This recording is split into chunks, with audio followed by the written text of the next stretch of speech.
오늘의 말씀 시편 34편 1절부터 10절 말씀.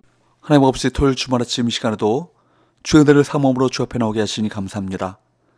이 시간에도 우리 모두에게 말씀을 통해 하나님의 음성을 들려주옵소서. 예수님의 거룩하신 이름으로 기도합나이다. 아멘. 할렐루야. 성교 성도 여러분, 오늘 하루도 하나님의 은혜와 평강이 여러분 삶에 넘쳐나게 축복합니다. 오늘 우리에게 주는 하나님의 말씀은 시편 34편 1절에서 10절까지의 말씀입니다. 시편은 시인이 자신의 경험을 토대로 쓴 시입니다. 본문 시편 34편은 다윗이 쓴 시죠. 다윗이 가장 힘든 때에 쓴 시입니다. 표제에 보면 아비멜렉 앞에서 미친 채에다가 쫓겨나서 지은 시라고 기록되어 있습니다. 이걸 보면 다윗의 인생 가운데 고통 속에서 지은 시임을 알 수 있습니다. 힘든 때에 시가 나옵니다.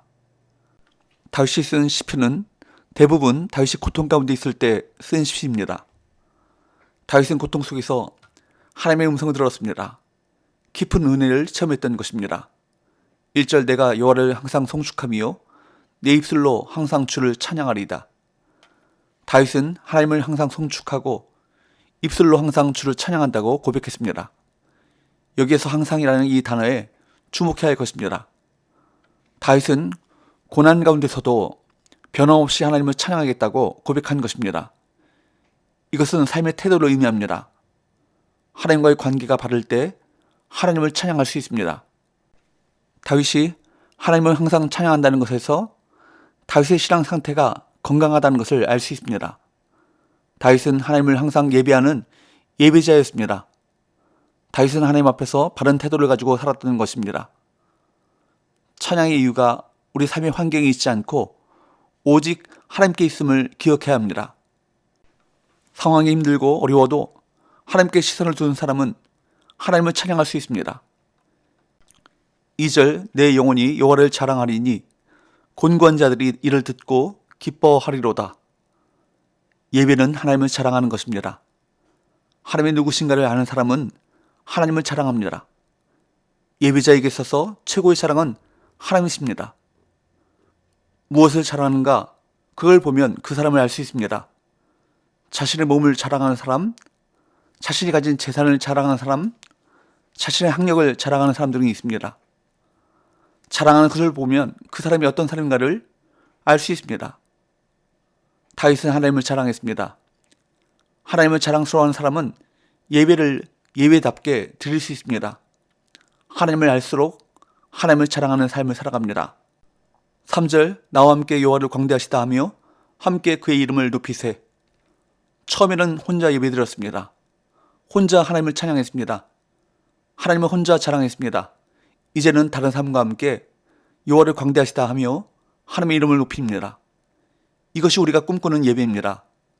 우리가 진정한 예배를 드릴 때 사람들을 예배로 끌어들일 수 있습니다. 우리는 예배를 통해 사람들에게 하나님을 소개할 것입니다. 사람들에게 그것을 나누어야 합니다. 사람들을 예배의 자리로 초대해야 합니다. 1절부터 4절 말씀에 보면 내가 여호와를 내 입술로 내 영혼이 나와 함께 내가 여호와께 내게 응답하시고 내 모든 두려움에서 나를 건지셨도다. 주어가 모두 1인칭으로 시작하고 있는데 8절 9절 말씀에 보면 너희는 너희 성도들아, 그리고 11절 말씀에 보면 너희 자녀들아. 주어가 1인칭에서 2인칭으로 바뀌었습니다. 다윗은 자신이 경험한 것을 파묻어 두지 않고 사람들과 나누었습니다. 8절 너희는 여호와의 선하심을 맛보할지어다. 그에게 피하는 자는 복이 있도다. 이것은 일종의 초대이고 초청입니다. 다윗은 자신이 경험한 것을 다른 사람들도 경험했으면 좋겠다고 생각했습니다. 먼저 경험한 사람이 초대할 수 있습니다. 초대하는 사람은 자신이 경험한 것을 다른 사람도 경험하기를 원하는 마음으로 초대합니다. 특별한 것을 경험하고 나면 사람들과 함께 그것을 나누고 싶은 마음을 갖게 되는 것이죠. 4절부터 7절 내가 여호와께 간구하며 내게 응답하시고 내 모든 두려움에서 나를 건지셨도다. 그들의 주를 악마하고 광채를 내었으니 그들의 얼굴은 부끄럽지 아니하리로다. 이 곤관자가 부르심에 여호와께서 들으시고 그의 모든 환난에서 구원하셨도다. 여호와의 천사가 주를 경외하는 자를 둘러 진치고 그들을 건지시는도다. 하나님께서는 다윗의 간구에 응답하셨습니다. 하나님의 얼굴을 구하는 사람은 부끄러움을 당하지 않습니다. 하나님께서는 하나님을 찾고 하나님께 부르짖는 사람을 외면하지 않으십니다. 반드시 응답하십니다. 반드시 건져주십니다. 다윗은 가진 것이 아무것도 없었습니다. 사울은 다윗을 죽이려고 눈이 빨갛게 달아올랐습니다. 먹을 것이 없어서 다윗은 도피하는 가운데 높당에서 아히멜렉 제사장으로부터 성전의 진설병 떡조각을 얻어먹을 정도로 궁핍했습니다. 그러나 다윗은 10절에서 뭐라고 말합니까?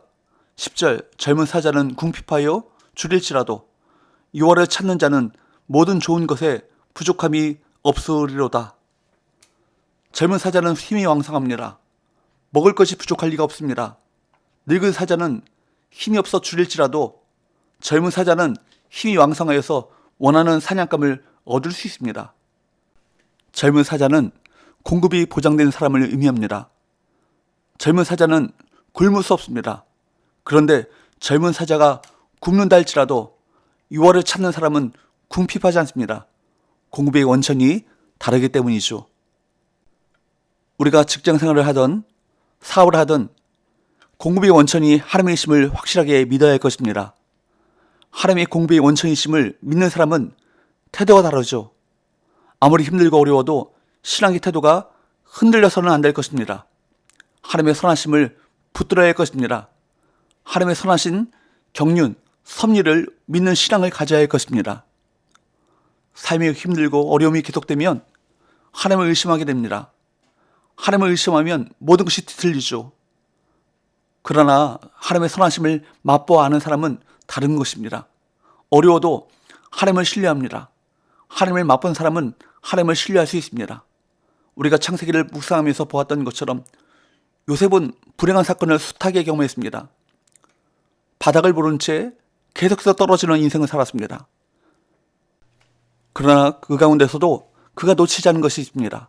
창세기 50장 20절 말씀에 보면 당신들은 나를 헤아려 하였으나 하나님은 그것을 선으로 바꾸사 오늘과 같이 많은 백성의 생명을 구원하게 하시려 하셨나니.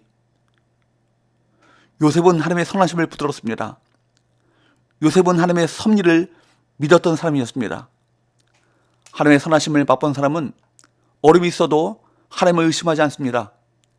하나님의 선하심을 맛보았기 때문입니다. 그러나 하나님의 선하심을 경험하지 못한 사람, 지식적으로 신앙생활을 한 사람은 어려움이 오면 하나님을 의심합니다. 하나님의 자신을 버렸다고, 하나님은 잔인하다고 생각합니다. 그러나 하나님의 선하심을 맛보는 사람은 하나님의 선하심을 이미 맛봤기 때문에 어려움이 와도 하나님의 선하심을 더욱 기대합니다.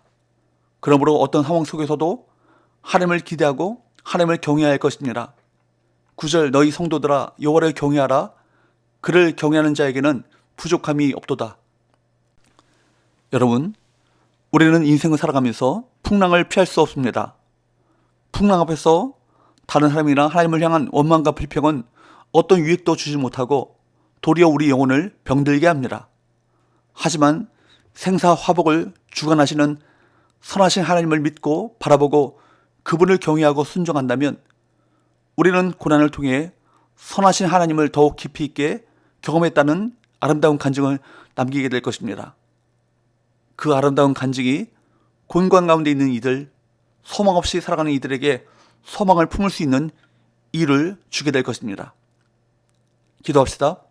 하나님 아버지, 어떤 환경 속에서도 선하신 하나님을 믿고 신뢰함으로 항상 주를 찬양하게 하시고 선하신 하나님에 대한 생생한 경험이 주변의 곤관자들을 일으켜 세우는 복음의 도구가 되게 하여 주옵소서. 예수님의 걸어가신 이름으로 기도합나이다. 아멘.